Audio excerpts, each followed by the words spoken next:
Welcome to Aaron Mahnke's Cabinet of Curiosities, a production of iHeartRadio and Grim and Mild. Our world is full of the unexplainable. And if history is an open book, all of these amazing tales are right there on display, just waiting for us to explore. Welcome to the Cabinet of Curiosities.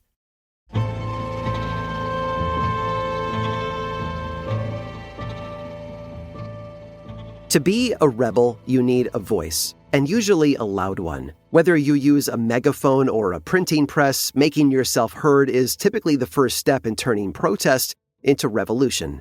But Valentin Silvestrov found another way. He rebelled with silence. Valentin was born in Kiev in 1937 when Ukraine was firmly tucked behind the Iron Curtain. He didn't set out to overthrow governments, he just loved music. As a kid, he dreamed of being a concert pianist and composer, but as he grew up and found his own musical voice, it turned out that voice didn't exactly harmonize with the authorities' idea of approved art. In the Soviet Union, creative freedom was, non-existent. Painters, writers, and musicians were expected to produce work that celebrated the state. Art had to be uplifting, patriotic, and safely traditional. Anything too experimental, too Western, or too emotionally complicated was frowned upon. Now, sometimes frowned upon meant censored, and sometimes it meant getting thrown behind bars, or worse. And that was a problem for Valentin. By the 1960s, his music had become downright rebellious. Inspired by modernist movements sweeping across Europe, Valentin's compositions were confrontational, startling, and full of unexpected turns. One moment you might hear a gentle melody, the next, a crash of dissonant chords. It wasn't uplifting or traditional, and it definitely wasn't Soviet-approved, so pretty soon the authorities took notice. In 1969, he crossed the line by walking out of a public event in protest of the Soviet invasion of Czechoslovakia. The state responded swiftly, expelling him from the Composers' Union. They let him back in a few years later, thinking that he might have learned his lesson, but he still refused to temper his modernist music. As a result, he was expelled again in 1974. This time, Valentin took the rebuke personally. Embarrassed and fearing harsher punishment, he withdrew from public life. He still performed for friends and acquaintances, but he stopped doing shows for larger audiences. To many who had followed his career, it looked like the Soviet state had won, that the authorities had finally broken the avant-garde composer. But in reality, something far more complicated and remarkable was happening. During his self-imposed exile, Valentin's music went through a dramatic transformation. Gone were the furious outbursts and modernist shocks. In their place came something far more dangerous to an oppressive regime: restraint. He began composing his silent songs, a cycle of pieces that leaned into fragility and subtlety, incorporating moments of tranquil silence. The voice was still Valentin's, but he wasn't shouting anymore. He was whispering, and somehow that whisper carried even further. In a world where political slogans, speeches, and propaganda were constantly being weaponized, choosing to say less became its own form of protest. The silent songs spread, gaining critical acclaim in the West. The Soviets tried to limit their popularity in Valentin's home country, sometimes outright banning the pieces, but they couldn't stop his rising fame. His melancholic, nostalgic pieces resonated with the Ukrainian people, who themselves were grappling with sadness and regret. And slowly, Valentin's music transformed again in a way that he never expected. It became a voice for Ukraine. Fast forward a few decades, Silvestrov continued composing, gradually gaining international recognition. In 1991, as the Soviet Union dissolved, he took to the streets with his countrymen to celebrate Ukrainian independence. It was an incredible victory for the country and the composer, but Valentin never fully escaped the specter of violence. In 2022, at the age of 84, he found himself uprooted by conflict. As Russian bombs began falling on Kiev, he fled his beloved homeland, becoming a refugee in Germany. It's heartbreaking to think of someone who had already overcome so much being forced from his home again. And yet Valentin's response was not one of rage, but of reflection. Today, as Ukraine endures unspeakable suffering, his music has taken on a new resonance. His delicate, consoling compositions offer a kind of healing that loud slogans and anthems can't provide. In a time of deafening violence, his music reminds us that silence can be its own kind of resistance. Valentin Silvestrov never needed a megaphone to be a rebel. He just needed a piano, a stubborn heart, and the radical belief that freedom and beauty are always worth defending, even when it seems like no one is listening.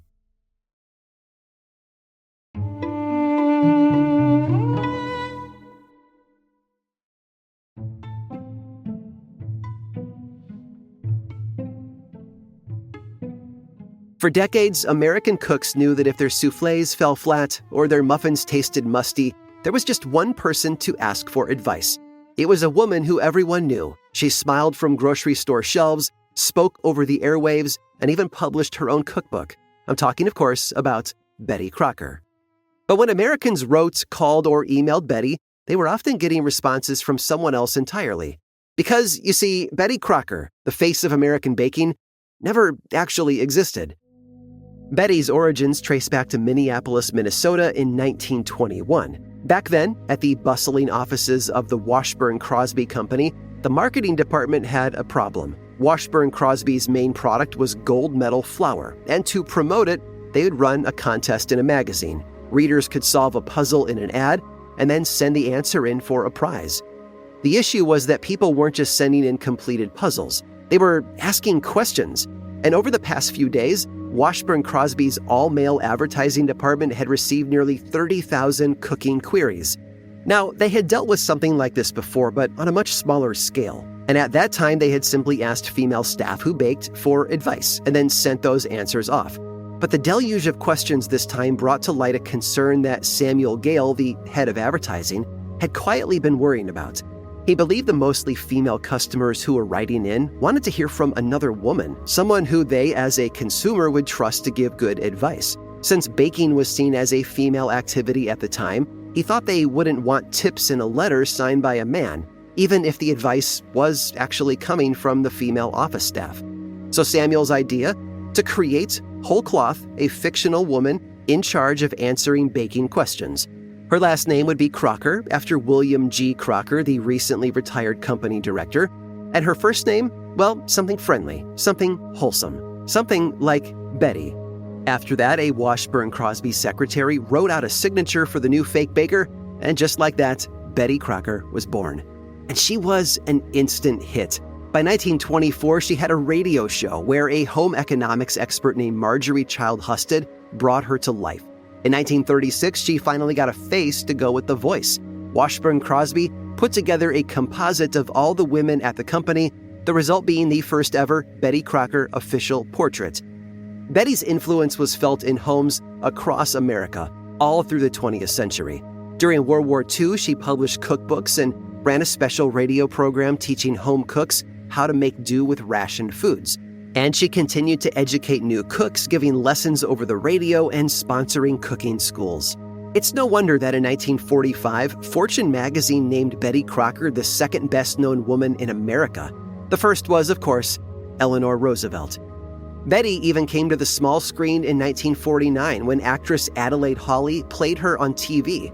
For the next 15 years, this real-life Betty would pop into TV shows on CBS and ABC to teach television characters and celebrities to bake with the best of them. Besides teaching consumers, Betty quickly began to sell to them as well. Now, while you might instantly recognize Betty with boxed cake mix or frosting, the first product bearing her name was actually a dried soup mix that launched in 1942. Quickly after that came cake mix, cookies, and the other Betty Crocker products that we all know and love.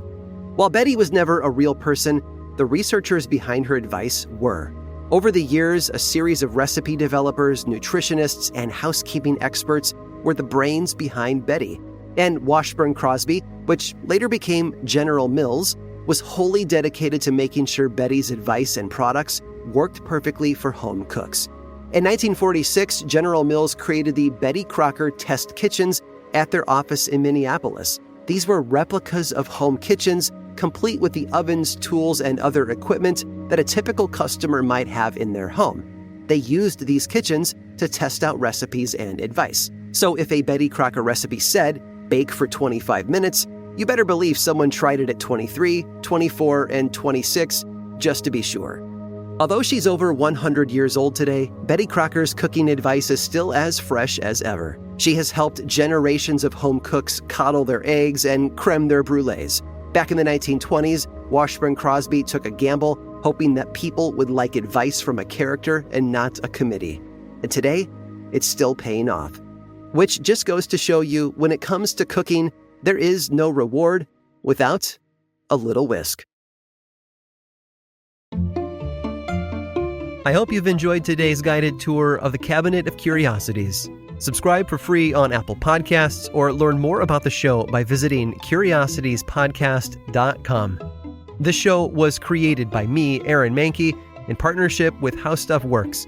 I make another award-winning show called Lore, which is a podcast, book series, and television show, and you can learn all about it over at theworldoflore.com.